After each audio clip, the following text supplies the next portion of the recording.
We good? Okay. So good morning, everybody. My name is Tim Wright, and today I'm going to talk to you guys about identifying and exploiting vulnerabilities in hardware. And I'm going to talk to you about a process that I'm working on with a friend of mine called the HRES, the Hardware Reverse Engineering Standard. This process is based on the P-TES. Anybody here who does pen testing in the house? Pen testers, raise your hand. Slick. Okay, got a couple. So the P-TES is the Penetration Testing Execution Standard, and this process is based on that, so we can have a defined way to do hardware reverse engineering. So we're talking to you about that today, and talk about what we need to do, the steps for doing a good security assessment of an embedded device, wherever that device may be. And if you have questions, just raise your hand and we'll walk through this. So a little bit about me. My name is Tim Wright. Currently, I'm the team lead for the Red Team at American Electric Power in Columbus. Great company to work for, and I do a lot of this for my company on everything from tablets to SCADA devices, right? Something we might plug into our infrastructure. 19 years of IT background, and you can hit me on the Twitters at redteam_hacker. And my buddy Steven Hollis, his slide's on here. He's not here today. But he is a security researcher in Dayton at a company called Pre-Talon. And Gino Nullfree is him on the Twitters. Okay. So a little background. So is embedded device security a new problem? No, not at all. This has been out there for a long time, but it's getting a lot more attention now just because we're seeing a lot more people going after these embedded devices. There's been some attacks on embedded systems on different infrastructures. We're seeing malware being embedded into firmware. And so this is not new. It's been there for years. We're also seeing more and more powerful microcontrollers being developed. Things like Raspberry Pi 3 that's out now with built-in wireless on the board. So we're seeing more powerful devices in a smaller footprint. And so one, that's got people looking, whether it's just the casual hacker, and I say hacker in a good sense, right? Because we're pulling apart these devices and understanding what they do and seeing if we can do other stuff with them. Then we also have the malicious attackers who are looking at these devices and trying to find ways to compromise them. Shadow IT, or bring your own devices. We have a lot of IT groups out there now are dealing with how are they going to manage people bringing their own devices into an infrastructure, whether it's their cell phone, tablet, they're letting people bring in their own laptops, computing devices.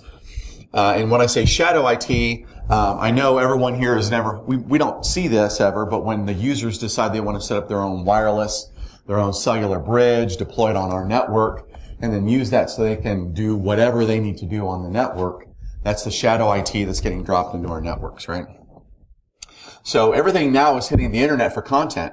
We're downloading updates from the internet. We're pushing, updates to our Facebook, to Twitter, to whatever social media choice we're using out there. We're sending data out into the cloud for our cloud provider to manage for us.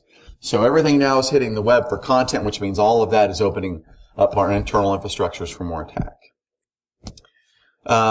So the problem here, though, is that we're doing all this security testing on these embedded devices, but we haven't really defined a standard on how we need to do this.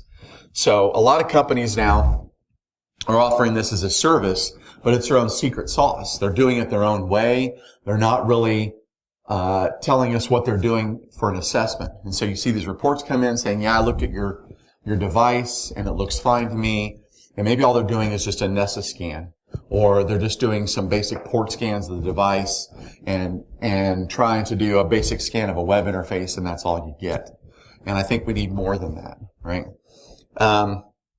Again, we're not following a defined standard, and it's becoming really difficult to have a repeatable process defined to do this work over and over again. So we know we're getting in, we're actually analyzing the devices, finding the vulnerabilities that can impact our infrastructures.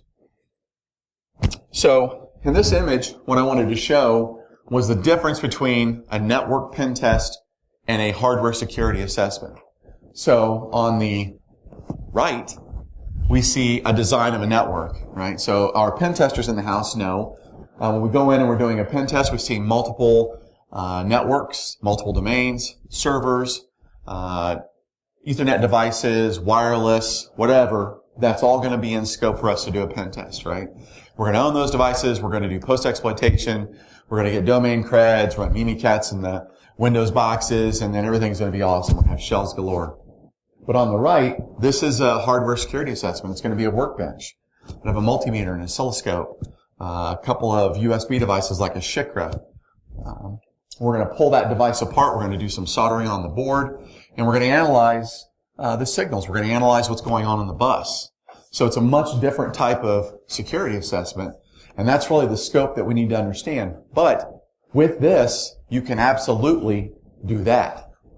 We could pivot from this and get into that infrastructure, depending on how this device is, what it's running, what kind of OS, what kind of level of credentials, etc. we could get off this box. So just kind of give an understanding for people who have not done this type of work before.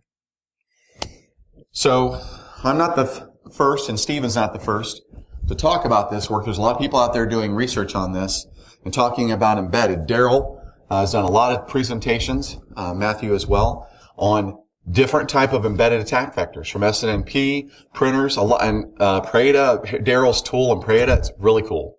It's in my toolkit. I still run it all the time, and it's still viable. All these years, he's been talking about it, and I still see machines, printers on the network that are vulnerable to this stuff. Relic, Dave Kennedy, has a lot of talks on embedded. His home automation talk from DEF CON 19, outstanding stuff. Joe Grand, Travis Goodspeed, Kevin Finisterre, Steve Riley, all these guys are doing research on embedded, right? Because we've been saying it for years, there's these hidden vulnerabilities there, and it's a lot easier when you think about it because we don't have to deal with AV. A lot of these boxes are just, once you get a shell, you're good. No one's ever going to see you. So what are some of the risks to organizations? So we look at these embedded devices, things like data exfiltration, losing that intellectual property via an embedded device, access to our network. So again, I talked a little bit about this, using the embedded device as a pivot into your infrastructure. Physical damage. So when we get into, especially power grid SCADA type systems, they're very delicate. Doesn't take much to take one of these offline. So we could actually see some of these devices, bless you, some of these devices damaged for some of these attacks. Modification, where the firmware is modified and the attacker can maintain persistence, or we have data that's being modified, where if you have an example, back in the day when you had the old satellite TV systems, and you could clone the satellite card and steal service, and you get free cable, right? Well, some of us would be like, yeah, who cares? But if you're a company and you're trying to stay in business, that's loss of revenue, right? And then, I'm sorry, that's theft of service. I got ahead of myself there. But data tampering for the modification. So if we're actually doing billing or something like that, that would be data tampering. So some of the common embedded vulnerabilities that I've been seeing, and this is not an exhaustive list, I just wanted to put some of the things that I've seen. Stack overflows, code execution, and denial of service vulnerabilities. Again, if we're fuzzing some of the applications out there and we're seeing some problems in this, this is the common type software vulnerabilities that we would see in some of this C and C++ code that's out there. Undocumented backdoors, and I see this a lot, where somebody will put a undocumented operating system user ID and password on the box and not disable it. It'll get rolled out into your operating system, or onto your network, and then as you're reversing, you'll see this account sitting on the box, and you can actually SSH or telnet into the box and have a root login. Physical compromise via the console or debugs. This is your JTAG, your I2C, your UART connectivity on the board. Wireless protocol compromise, and that's everything from 802.11 to 800 megahertz wireless, Zigbee, stuff like that, Bluetooth. Weak cryptography, so any type of crypto management system that might be on the box, if it's not deployed properly, that could be compromised if they're using the same key on every device they've ever put on the internet, and you buy one and reverse it and you now have the keys for everything. We've never seen that happen. Weak firmware management processes. So if there's a this web management interface that's pulling down a firmware image, and you can manipulate the URL and say, go get this firmware. Then you can, modify the firmware and upload your backdoor that way. And then finally, web interface attacks, which is our standard OWASP attacks on web interfaces. So I want to walk through some of these risk examples that I've outlined. So Seagate NAS had a hard-coded root password. This was just a network-attached storage device, had wireless capabilities, and the researcher who found this was able to compromise the box with the root account, and then once they were on the box, they were able to use it as a pivot into the infrastructure. Also, they could gain access to the data that was stored on the device. There's a CVE out on this as well. But this is very common stuff. It's more common than you actually think, having these hard-coded credentials. The Moonworm, this was a Linksys vulnerability, targeted port 80 and 8080, that when it first started, it was just knocking down your Linksys device. So it's like a denial of service vulnerability, but then it got tooled up where you could actually get remote code execution on the box and gain remote access into the device. This is really cool. This is the smart toilet. This is what everybody needs. And if you know me, you'll know why this is in the slide. Sorry. So this is the smart toilet. It's a Bluetooth controlled toilet, so you can use your smartphone with it, play music while you're in the loo. It has a deodorizer feature so that if, the wife decides that you didn't courtesy enough, she could actually hit the deodorizer function with her phone. So Bluetooth is really a short-range protocol. We don't have to worry about an attacker possibly compromising it. And so it was okay that the manufacturer hard-coded a pin of 0000 into the toilet so that you could just peer with this thing. But again, no worries. Bluetooth is a short-range protocol. Unless you hook up a sniper rifle to a Bluetooth adapter, and then you can reach out quite a ways and affect someone's toilet. Okay, so Black Energy, this was interesting. This is the malware that put 225,000 people in the dark in the Ukraine. So this started off as a phishing attack, but it allowed the attacker to gain a foothold in the infrastructure and then spend time poking around and looking at the infrastructure and how it worked, which ultimately they figured out that the substation had remote connectivity to, they were able to get out and turn on and turn off the power and manage the power on this infrastructure. And so what happened was they utilized a kill disk component. And it was two things they did. First, they turned off the power at the remote substations, and then they used the kill disk to wipe the disks of all of the machines that were managing those substations, and they rebooted them. So when those machines went down and came back up, no disk operating system, and so the power was off. And so they had to physically go out. This is where the manual process kicked in, but it took time. They had to go out to each one of these places, turn on the power, and that took about 8 or 10 hours to get the power back on, and ultimately affected 225,000 people. And I thought Mike Tyson's Black Energy drink was really cool. And it's kind of cool here because you really don't want to mess with the power, man, because you can get knocked out. I thought that was kind of cool. So ultimately, I think the risk justifies the work, right? I think that what we're telling our organizations is we just don't want to buy a device and plug it in our infrastructure because we don't know what we're opening our infrastructures to. We should have some time. We should have a process to review what these devices are, right? I see a lot of times my company is buying boxes and we're taking a look at those, but then there's a lot of other companies that's just like, oh, it's just an embedded device. Who cares? Well, we all should, right? Because ultimately there's an operating system underneath that hood. So we as the security community need to come together and define a process on how to test this stuff. The bad guys, the threat actors, are doing this work. They're already looking into this stuff. They're trying to figure out how to break these devices more and more. And so we need more than just a risk assessment here. We need to be doing the actual testing of these boxes. And so what we're recommending is how do we do the testing? We're talking about the HRES, which is the hardware reverse engineering standard. This is going to be an open source, publicly available framework for doing testing. It's licensed under the GFDL 1.2, just like the PTES. And we're going to kind of talk through the process. And I have a mind map that I'll bring up here in a second. I've been doing some more work on this and we can talk about it. But in essence, when I was talking to Dave Kennedy and some other folks who were really key players in developing the PTES. And I feel like this is a standalone process because it's a little bit different, as we saw. This is a workbench device. We're ripping it apart versus doing a network pen test.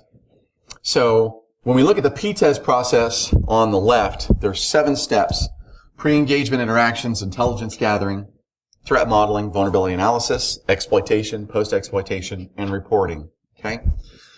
So what we're recommending is the same high-level bucket process, but then going into more detail in some of these sections where we're actually going to be breaking the hardware apart. So that gives us a standard framework for doing this work. And so this is my really generic mind map, and I have a better one that I'll pull up in a second. But can you guys see that okay, or is that really horrible? Okay, let me pull up my...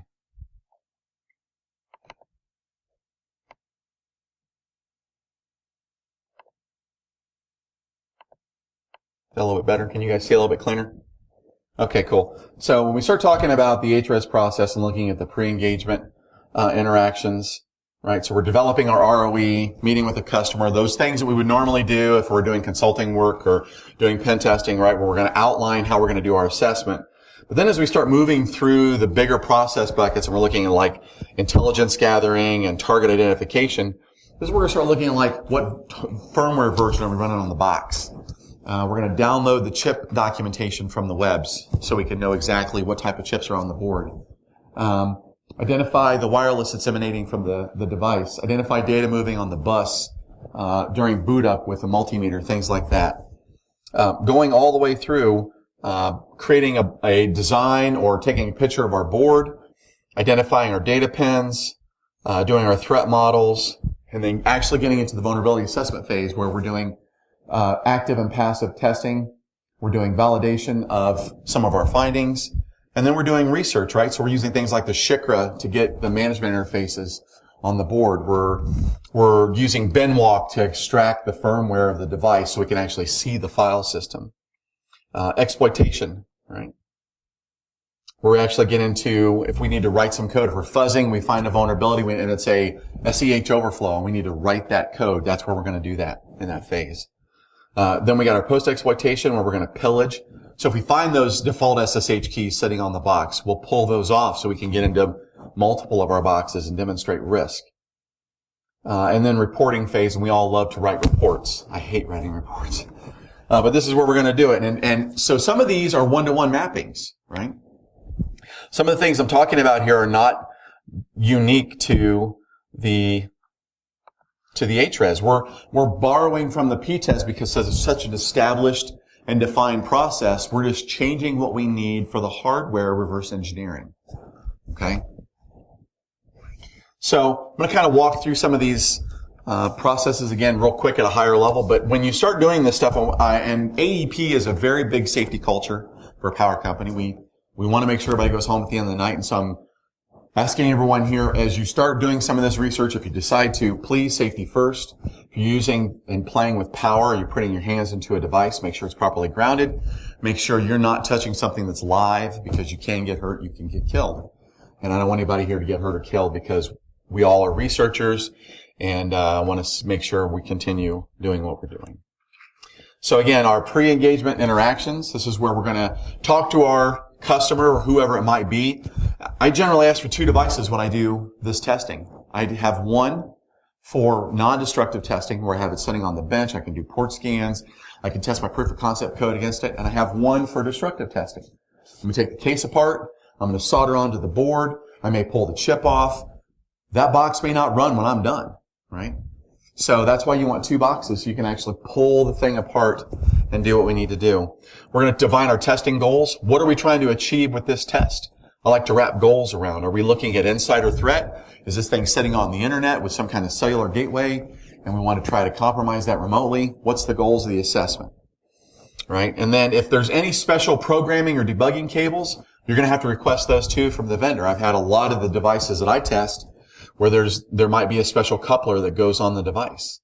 And so I have to request that from whoever has given us the hardware so I can make sure I can interface properly. Or try to build one, and that's kind of a pain. So I put this in. This is copyright law. United States Code Title 17, Section 906. I am not a lawyer, but I put this in just so you know it was there. In essence, it says, as security researchers, we are allowed to reverse engineer a device for the purposes of identifying security threats, security risks. Please have your lawyers within your organization review this and make sure that this is cool. But I've seen a lot of education, a lot of colleges pointing at this, saying this is why we can reverse engineer. And so I put this in my slides. Yes, sir.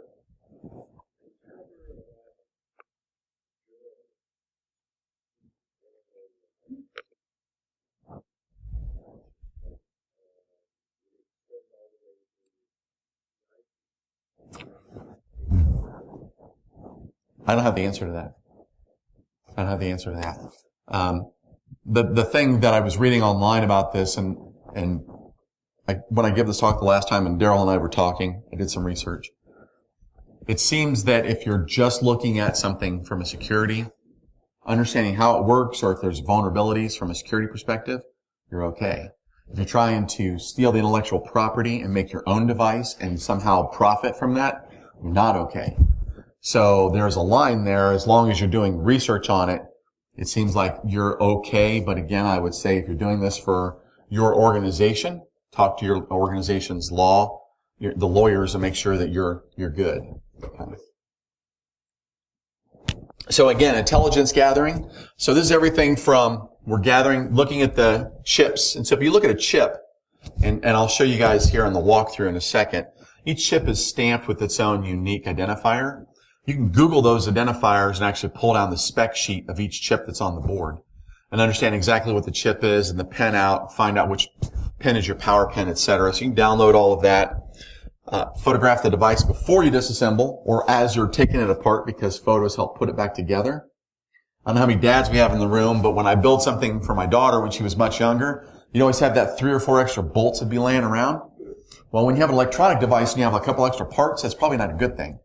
So it's all supposed to go back into the box. We just have to make sure we get it back in, and photos can help. Plus, for the reporting phase, that'll help show what you were doing. Identify the chips using our multimeter to identify our pins. Exploiting I2C, UART, JTAG, things like that. And then finally, there could be some anti-tamper mechanisms on these devices. I'm seeing more and more of these devices now that have buzzers, alarms, lock bits, glitch detection built into these devices. So if somebody takes the cover off, things happen. It doesn't work. Or if you're trying to connect into the onboard debug cable or adapter and you don't have a specific type of cable, it may not actually give you the interface properly. So these are things you may have to try to identify as you're doing your reversing. So threat modeling, get into the threat modeling process. I can use threat models for a lot of different ways, and I talk about one here where we actually, if you have multiple devices you have to test, a threat model can actually help you prioritize what work you need to do first.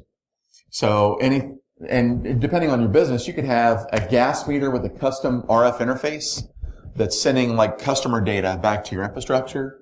You could have remote access support into the device via some type of wireless AP, or you could have customer billing data being sent unencrypted over mesh infrastructure. And you have all these different devices doing this, and you have to prioritize what your work is. Well, you can use a carver to help you prioritize that work.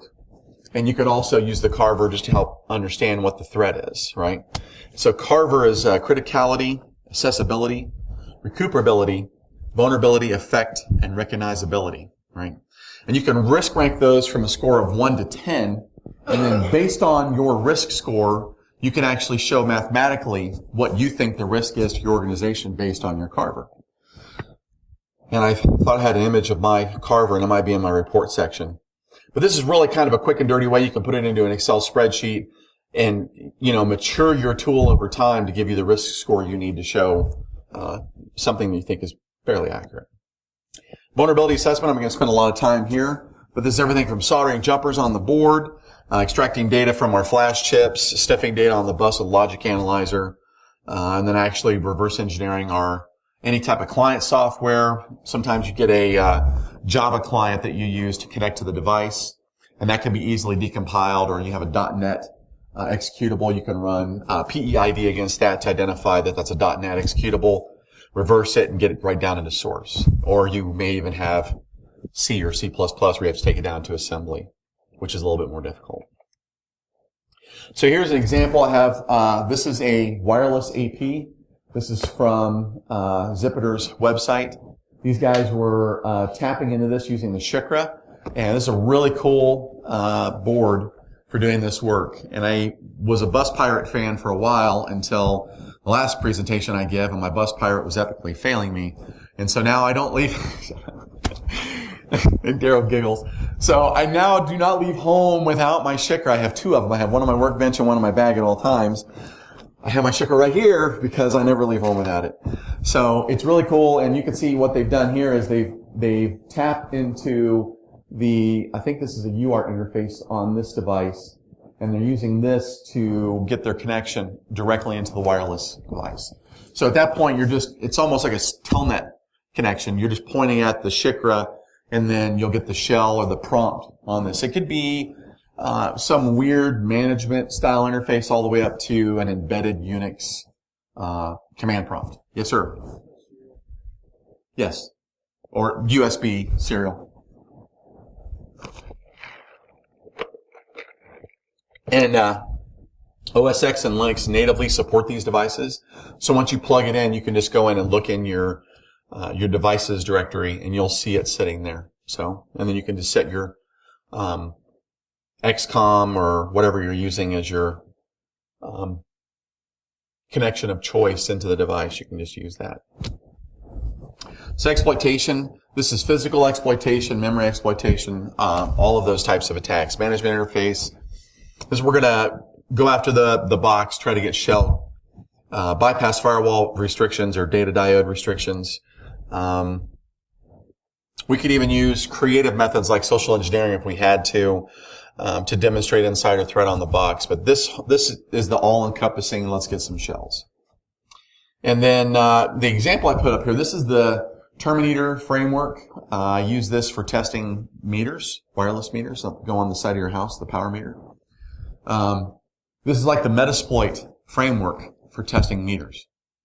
So there's a management cable that clips on the front of the meter, and you can just hook this right up into your laptop and start hitting exploits into the meter to try to get data or try to compromise the box. I think this is a really cool framework. This is getting a lot of support online, kind of like Metasploit. And so it's in my toolkit for testing some of the ICS SCADA stuff, and I'm seeing a lot more tools being built out there for doing this type of work. And it's supports or implements the C1218, C1219 protocols for connecting to the optical interface on the meters. So pretty cool stuff. Pretty cool. So post-exploitation. So during this process, this is where we're going to map the risk to the target assets, right? And I say that because, so we've got our shell on the box, then we have to prove what the risk is to the site. A lot of times when I've given reports, you'll have people say, yeah, so what? Right? But if we can show, yeah, we got shell, we compromised your network, and then we gained access to this database where you store all this confidential data. It could be credit card data, it could be healthcare data, and we were able to exfiltrate that through this interface. Well, then you will get attention by doing something like that. So that's some of the things we're going to do in post-exploitation phase. We're going to do privilege escalation if we have to, and maintain persistence on the device. And one thing I put in here, so a lot of times we don't test this as pen testers, right? And I think we need to start doing more destructive testing, especially on these embedded devices. We tend to steer away from denial of service or anything that could destroy the device, but we need to start really testing the resilience of these types of embedded systems within these infrastructures. We want to make sure that if somebody's banging on this thing, it's not going to just fall down with this slight shove. So we need to push. That's why I'm saying 2 devices. Let's push to get that hard test on the device to make sure it's going to stand up when it needs to. And then finally, writing our report, our executive report, and then the technical report. The executives don't want to see 25 pages of shell code. And I've seen pen testers write a executive summary with page after page after page of data dump and debugging. I'm like, why are you including this in this executive report? They don't care. Make sure that you separate those, right? The executives just want to see, hey, I got these guys and they're testing and this is the value to the organization. They're helping reduce my risk. If you have to give a proof of concept report to a vendor with shell code and all of that, give them everything, but keep it out of the executive report.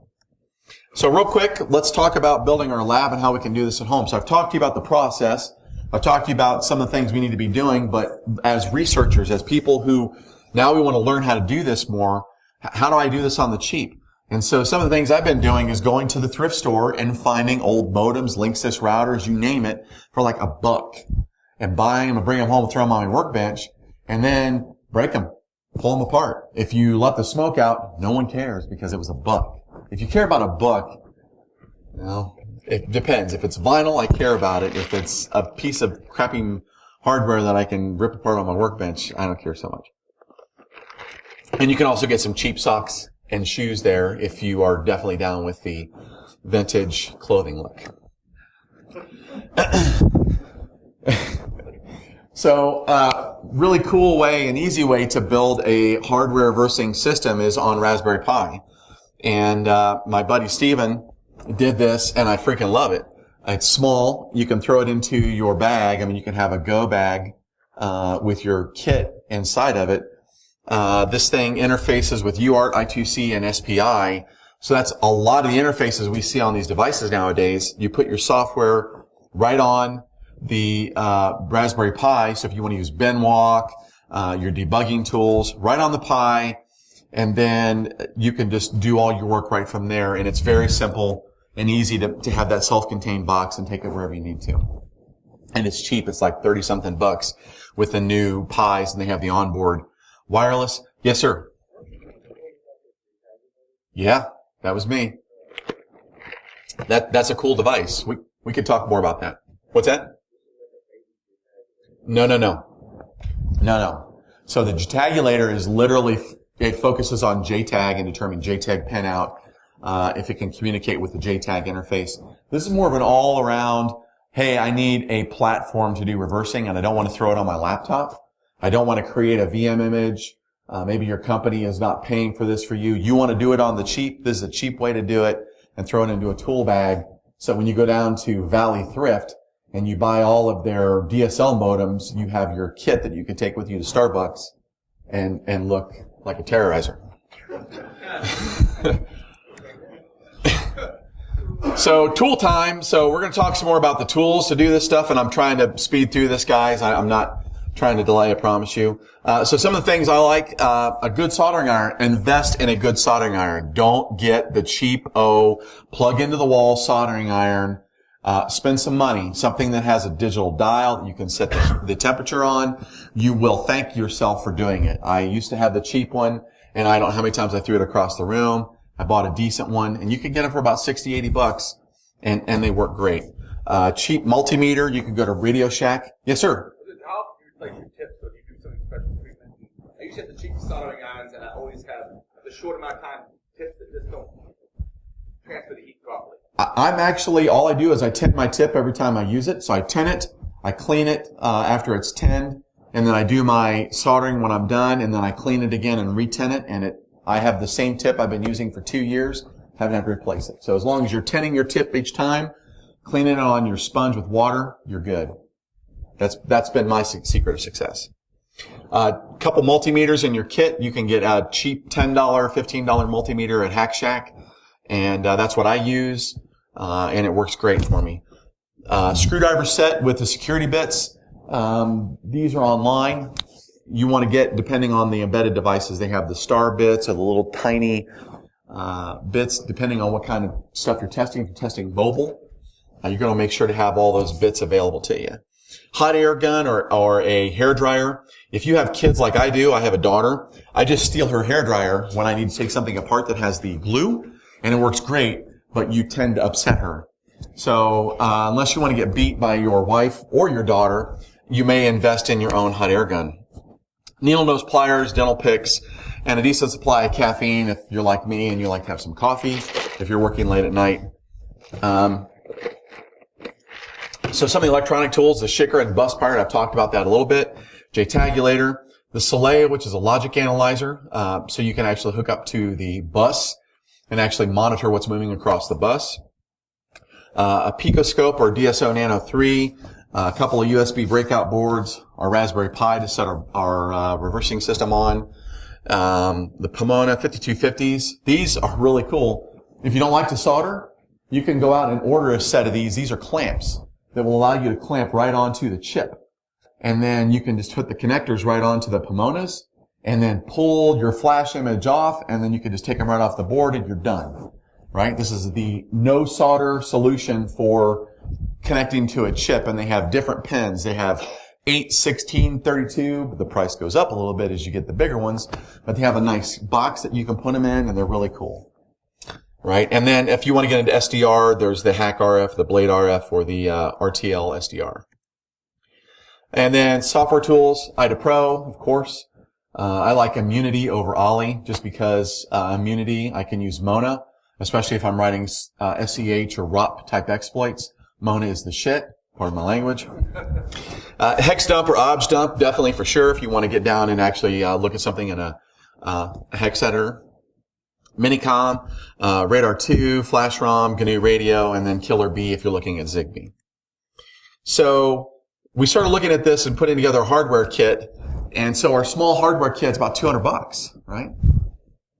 Raspberry Pi 3, Shikra, Pomona 5250 set, a small screwdriver set, a multimeter. You're in the game at $200 if you're doing this work. A larger kit, this is where we're saying, hey, you got a laptop and we're pulling it out of the used bin at work. But we've thrown the Soleil in here. That's the logic analyzer, okay? The Soleil is a lifesaver. If you get a logic analyzer, you're going to be able to do a lot more work. You're going to be able to see what's moving around that bus a lot easier. We're looking at about $465 to do this work. That's still fairly cheap, right? So let's talk about the demo real quick. I'll walk through this real fast, and then we'll do some Q&A. So I took a Siemens SpeedStream 4100 DSL modem, and we walked through the whole pre-engagement process on this. So this was the board. We had identified 7 different areas of interest on the board. There was possible UART on the board at 1 here, possible JTAG interface at 2, the CPU, of course, is sitting right here, our flash memory at 4, this is possibly the RAM chip, SOIC flash module was here, and then an Ethernet interface. So when we do something like this, this is the type of stuff we can put in our report, right? We can just have our callouts, put this image right in our report. This is some of the information gathering that we're doing initially within the assessment. So some of the things we noticed right off the bat, that there were 2 ground pins on the back of the board, the square pins. Those are generally grounds. So we can call those out as well, but nothing else really on the back of the board. So we did some Googling, started finding that there were different things on this board online, that there were some communication, how to set up the box pretty much online. There was some firmware update information online, and then there was a firmware image that we could actually pull down and reverse. So we went further and we validated that there was 64 megs of SD-RAM on the board, that we had a DC-DC converter on the board, which then validated the SOIC chip that we thought we had. The MIPS processor, we found the fact sheet online on this. This is all through Googling, right? And so we hooked up the JTagulator to the box, and the 14 pins really, it was kind of a miss. It was a buster, right? Which JTAG is kind of hit or miss. And we did test the UART connection right here with a multimeter, and was able to determine that we had a UART connection on the board, right? Testing the pin out. So some other stuff we found out online, DSL reports, and this is all just light Googling, right? So more research, understanding how this box is being set up. People were doing some, hey, home user, I want to be able to modify this box to do whatever, right? So there was a lot of data online supporting this. So multimeter. So as we're going through and doing the information gathering, we were able to determine the pin out and the ground and the power by setting the multimeter. And you can, I can't remember what they actually call this. It's the, I can see the actual, the meter setting on the board. But what you can do is you can set it so that if you put the red pin, or the ground pin of the multimeter on ground on the board and then touch each pin, if you get a tone, that's telling you that you have ground connectivity from the ground connection all the way back to the pin. That's generally your ground pin on the UART connection. So that's how you can enumerate ground on the UART pins. And then to determine which one of the pins is power, you can actually connect the multimeter to the pins and turn it on and watch the meter. And if it goes up to about 3.3 volts, that's generally your power pin. Now, if you see big fluctuations, that's your data pin. That means data is moving across that pin. And that's a good way of kind of determining what pins do what on the connection.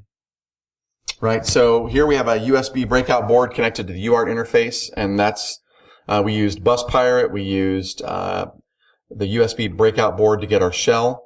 And so once we got the UART port connected, we actually see here, we were able to run commands on the box. It was a limited interface, but we were still able to get command execution on the box. And get some information about the box, understanding exactly what version of firmware was running on the box, what the configuration, I don't know if you guys can see this or not. This is the config part number here. So we were able to actually get some information off the box. And so more interesting UART tidbits, we can actually see which ports are running. Yes, sir.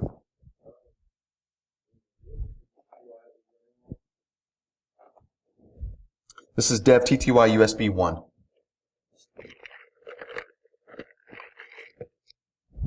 So some more stuff we got from UART. Without even running a port scan on this thing, we could actually see which services are running on the board as it boots. So you have FTP, Telnet, HTTP. We have 2 SNMP ports running there. SNMP 161, and then we have a mail server at port 25. And then DNS also listing there as well. So interesting information about which services are running on the board. Do you have another question, sir? Yep. PBTP on 1723. So again, we ran the JTagulator on this, and it was Buster. We didn't really get anything on it. And you can see that here, I think, hopefully, that we weren't able really to get the pin out of the JTag. So then we hooked the logic analyzer up and booted the box and was able to actually see some interesting tidbits of data running through the logic analyzer. This is the Soleil management interface. So as you hook up to the device and actually boot, you can actually see data moving across the board. You can actually capture that like a sniffer and then do offline analysis of that data. So it's kind of cool. And if it's passing management keys across the bus, you can actually capture those. So then we ran binwalk on the image and was, again, binwalk is hit or miss, right? You may have to actually you're going to probably have to work binwalk a little bit to get it to work on some of the firmware images out there. Sometimes you get lucky and it will extract automatically the first time, and other times you may have to be reading and trying to figure out some weird error and configuration change you have to make. But that's part of what being a hacker is, right?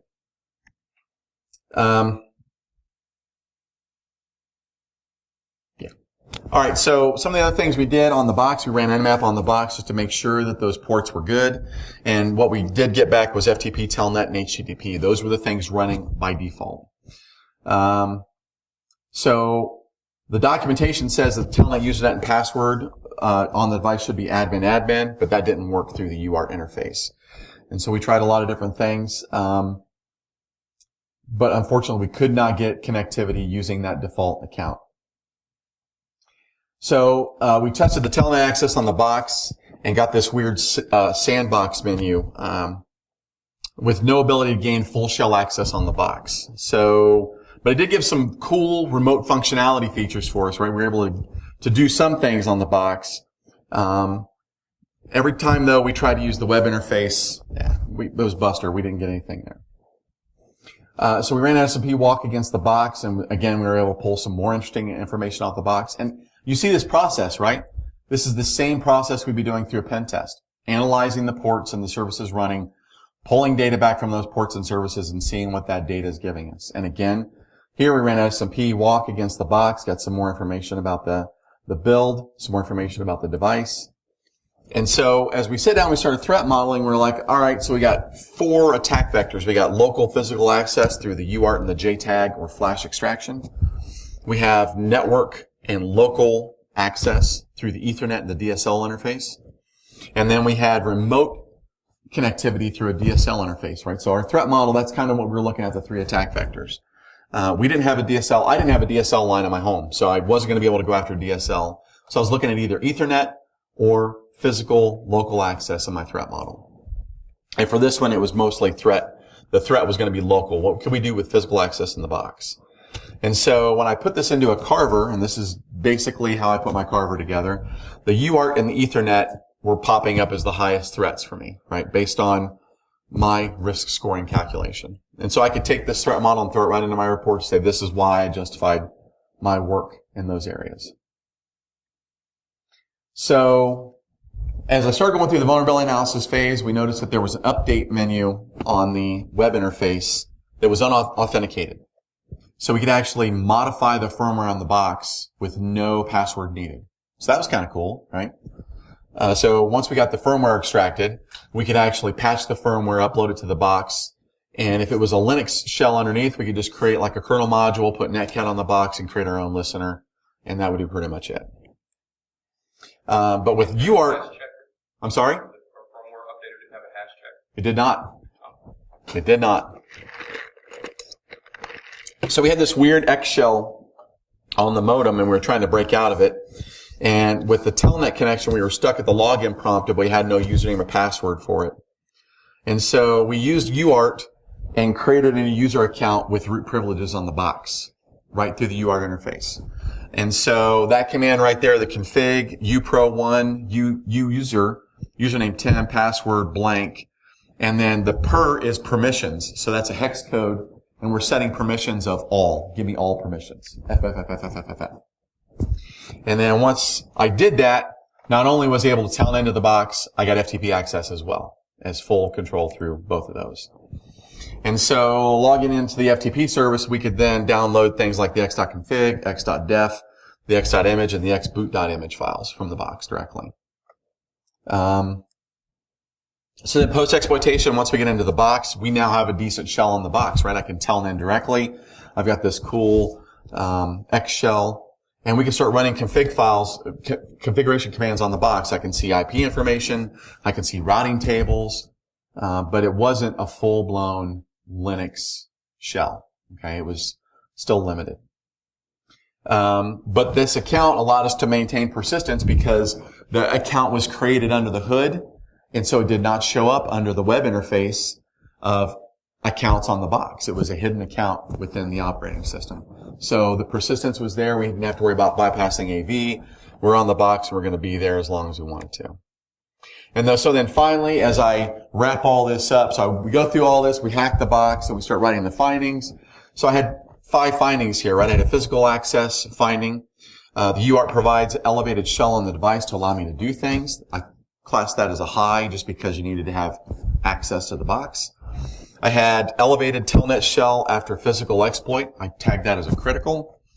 Elevated FTP access after physical access, or physical exploitation. I also tagged that as a critical. Web management interface allows for unauthorized firmware updates. I tagged that as a crit. And then finally, remote discovery via web management interface. So the web management interface had an actual unique banner name. And so we tagged that as a medium because we could find these things plugged into the internet. And so through that process, I was able to take this modem that I bought at the thrift store, walk through the HRES process from beginning to end, and actually map out the vulnerabilities for this box, right? And so closing thoughts. So where do we go from here?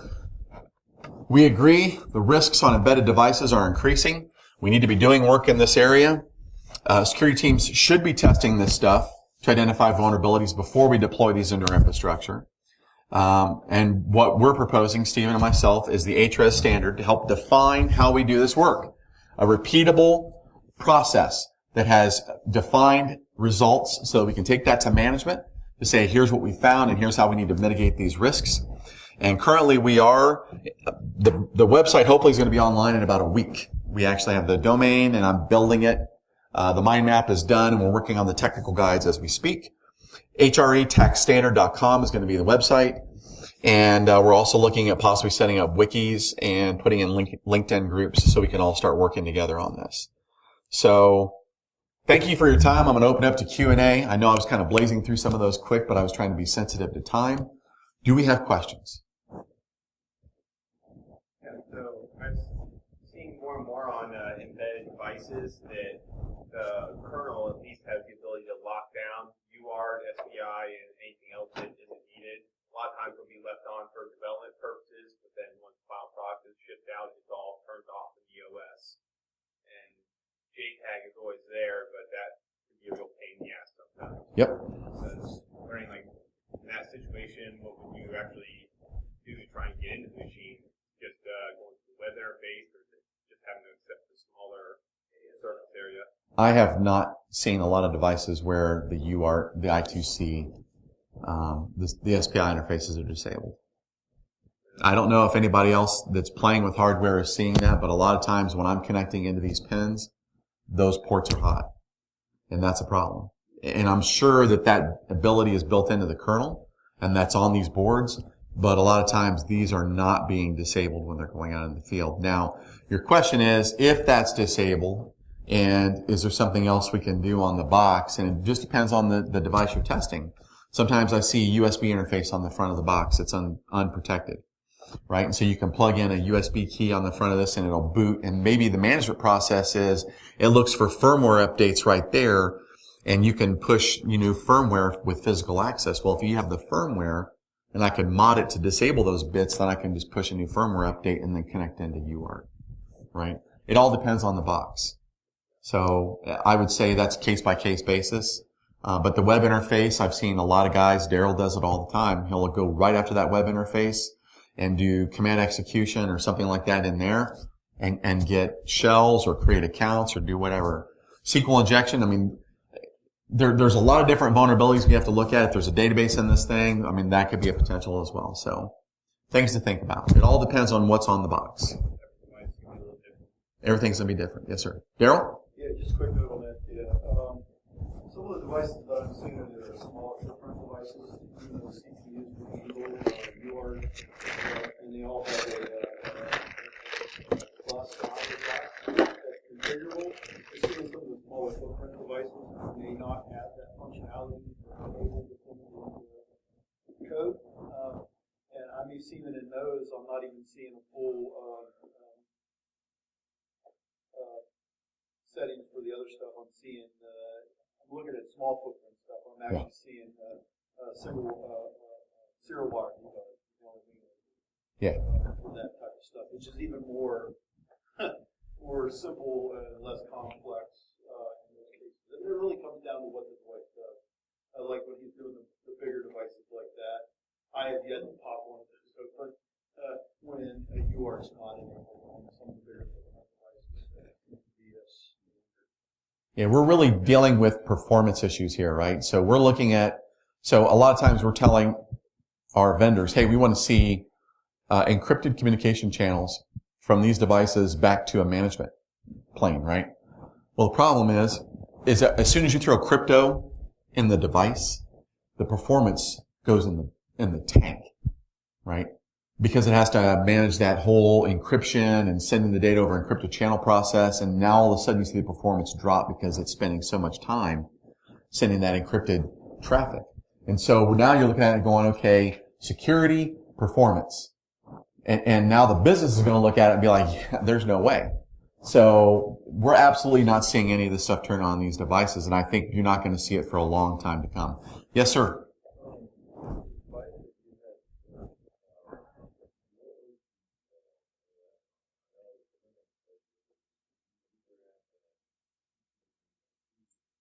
That was off my MacBook. That was the shell from my MacBook. I plugged in and then just went into the TTY USB interface there.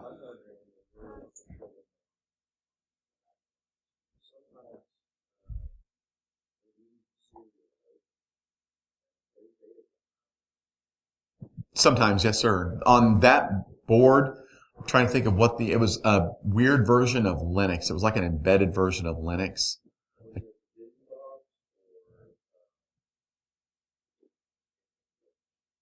I can't remember it might have been BusyBox, but I can't remember off the top of my head.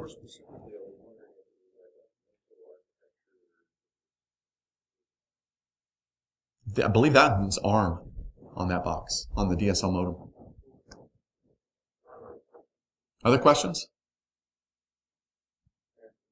So, with a lot of devices, it's become more popular for people to put their own open source firmware on them, especially OpenWRT, WRT, very popular and gaining popularity nowadays. You know, attempts to actually do security audits on these, and also those, how they run does depend on the device fit as well. So the question is looking and doing an audit on like OpenWRT, some of the open source firmwares that people are putting on the routers that are out there today. And I know that there are people out there reversing it and looking at it. I know that there are people exploiting it, especially in some of these devices that are, researchers are building and putting battery packs on to take out to do like Wi-Fi testing and stuff like that. They're being targeted. So the question is, yes, people are looking at that. People are tinkering with it. I've been tinkering with OpenWRT and extracting it, looking at it a little bit more. Your second part of your question was, how is it running on the box? Or can you repeat the second part of the question for me, sir? I mean, learning what people are doing as far as looking at different versions of it, and because there's a lot of different versions of it out there now, and a lot of manufacturers are shipping out with some version of WRT by default, even if it's usually some hacked up. Right. So I think there's a huge wiki and support group out there for that specific firmware, and it's got a lot of support. And I think you're seeing a lot of people out there playing with that firmware, making their own mods for it and pushing it online. So there's a group of people that support those firmwares and write it. I would direct you to that wiki and say they're probably extracting that firmware and playing with it on their own. And if not, maybe you go out there and volunteer your time. That's a good way to kind of get some experience in extracting firmware. Yeah, played around with it a little bit, and a lot of fun things to do with OpenWRT. Yeah. I kind of see why it's gaining popularity for embedded devices. Slick. Anything else? Yes, sir.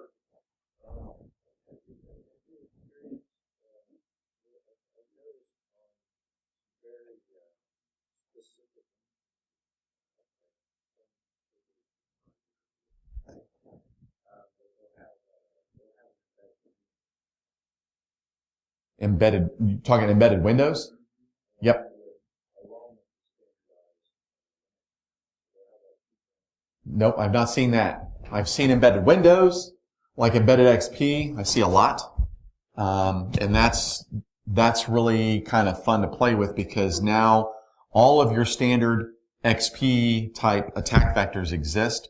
You may have to play with the exploit a little bit and customize the shellcode depending on return addresses and whatnot to get code execution on some of these vulnerabilities. But the beautiful thing on embedded XP is that it does not have AV. So we don't have to worry about any type of our AV bypass. Things like Veil and stuff, we don't have to worry about that. We can just go right at the box. And now we're seeing embedded Windows, embedded 7 and Windows 10? If those devices, and I don't know, but if they have things like PowerShell, then Empire comes into play for us, right? So we can start doing direct memory exploitation using things like our Empire framework. And again, AV is not an issue because we're right into memory. So I'm seeing a lot more of Windows embedded out there than the Linux stuff, and it seems like it's a lot easier. So I don't know where I'm at on my time, but if I have any more questions, you guys can ping me offline. Thank you so much, Ohio InfoSec. Happy anniversary to you guys, and thanks for your time.